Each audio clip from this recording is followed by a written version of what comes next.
পুৰীৰ বিশ্বপ্ৰসিদ্ধ ৰথযাত্ৰাৰ এনেকুৱা এটা ৰহস্য যিয়ে প্ৰমাণ কৰে যে ভগৱানৰ ওচৰত জাতি বা ধৰ্মৰ কোনো প্ৰাচীৰ নাই।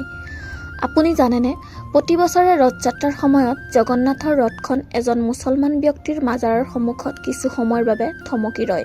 এয়া কোনো অন্ধবিশ্বাস নহয়, ইয়াৰ আঁৰত আছে ১৭ শতিকাৰ এজন পৰম ভক্তৰ কাহিনী, যাৰ নাম আছিল ভকত চালবেগ। চালবেগ জন্মৰ পৰাই মুছলমান আছিল, কিন্তু তেওঁ আছিল মহাপ্ৰভু জগন্নাথৰ একনিষ্ঠ ভক্ত। ধৰ্মীয় বাধাৰ বাবে তেওঁক মন্দিৰৰ ভিতৰত প্ৰৱেশ কৰিবলৈ দিয়া হোৱা নাছিল। এবাৰ ৰথযাত্ৰাৰ সময়ত চালবেগ বহুত দূৰত ৰৈ আছিল আৰু তেওঁ সময়মতে পুৰী যাব পৰা নাছিল। তেওঁ কান্দি কান্দি জগন্নাথক প্ৰাৰ্থনা কৰিলে, প্ৰভু, মই নহালৈকে আপুনি ৰৈ থাকিব। ভক্তৰ ব্যাকুলতাত স্বয়ং ভগৱান বাধ্য হ'ল।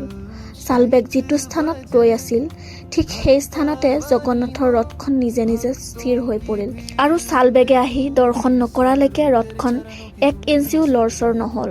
ভগৱানে নিজৰ ভক্তক দিয়া সেই প্ৰতিশ্ৰুতিক সন্মান জনাই আজিও সেই স্থানত, য'ত বৰ্তমান চালবেগৰ মাজাৰ আছে, ৰথযাত্ৰাৰ দিনা জগন্নাথৰ ৰথখন কিছু সময়ৰ বাবে ৰখা হয় আৰু তেওঁক স্মৰণ কৰা হয়। ইয়াকে কয় প্ৰকৃত ভক্তি। এই সুন্দৰ কাহিনীটো সকলোৰে সৈতে শ্বেয়াৰ কৰক আৰু কমেণ্টত লিখক জয় জগন্নাথ।